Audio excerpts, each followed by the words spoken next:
Hello viewers, now I am discussing two important problems on sequence of real numbers.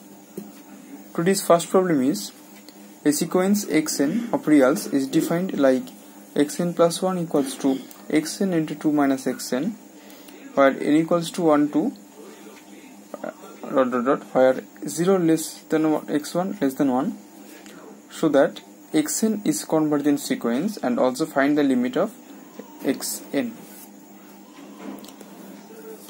Here given that xn plus 1 is equals to xn into 2 minus xn for all n, and clearly 1 minus x1 its whole square greater than 0. Thus 1 minus 2x1 plus x1 square greater than 0, and from this we get x2 less than 1, and also 1 minus x2 its whole square greater than 0, and from this we get x3 less than 1. Since xn plus 1 is equals to xn into 2 minus xn, hence x2 is equals to x1 into 2 minus x1, and x3 equals to x2 into 2 minus x2. So proceeding in this way, we have 0 less than xn less than 1 for all n. Now we calculate xn plus 1 minus xn plus 1 minus xn, and we get xn minus xn square from 1, which is greater than 0, because here xn is greater than 0 and 1 minus xn greater than 0, so its product is greater than 0 using 2. So we see that xn plus 1 greater than xn for all n, which shows that the sequence xn is monotonic increasing, and by 2 we can say that it is bounded above.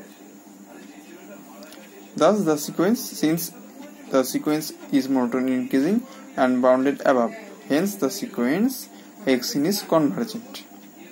Okay.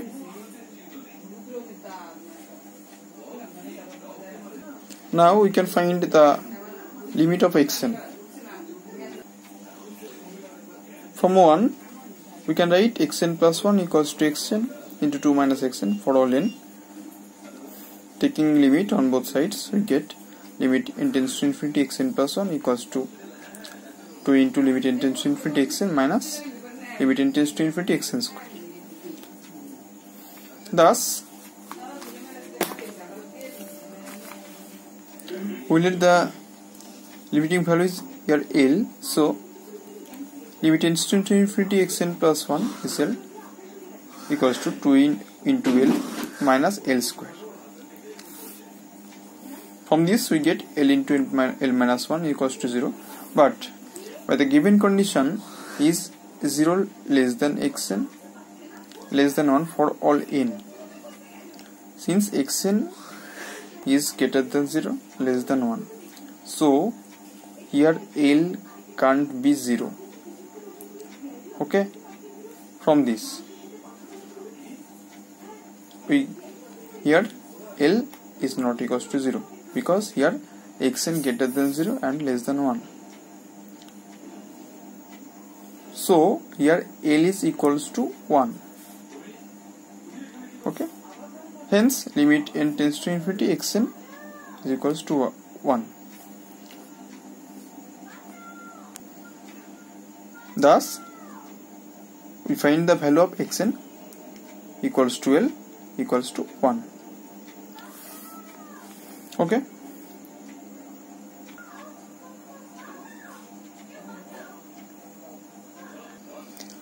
Now I am discussing problem number 2.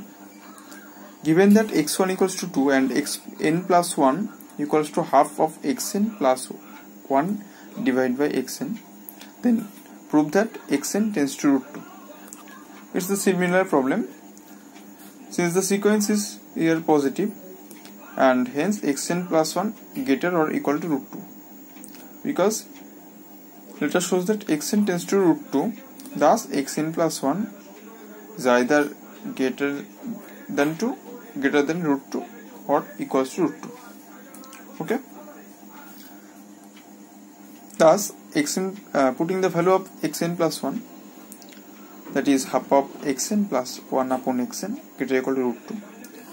Calculating, we get xn minus root 2 its whole square greater or equal to 0. This is equation number A, or this is numbering A. Now we calculating its difference, that is xn plus 1 minus xn, and we get 2 minus xn square upon 2xn less or equal to 0, because from A we get xn minus root 2 greater or equal to 0. Okay, so root 2 minus xn less or equal to 0, multiply root 2 plus xn on both sides, we get 2 minus xn square less or equal to 0. For this reason, here its term is less or equal to 0. We calculate this problem here. Okay. Hence the sequence is bounded below and decreasing, and hence it is convergence. Previous problem, the sequence is monotone increasing and bounded above, that is convergent. But here the sequence is bounded below and monotone decreasing, and also it converges by the theorem. Now we take limit n tends to infinity xn equals to limit n tends to infinity xn plus 1 equals to L. Now substitute given equations, we get, from given equation we get L equals to half of L plus 1 upon L. Calculating, we get L equals to root 2. Thus limit n tends to infinity xn equals to L equals to root 2. Hence the proof. And here prove that xn tends to root 2. At last limit n tends to infinity xn equals to root 2. This completes the proof. Okay, thanks for watching. Okay, I will also discuss more problems on this topic.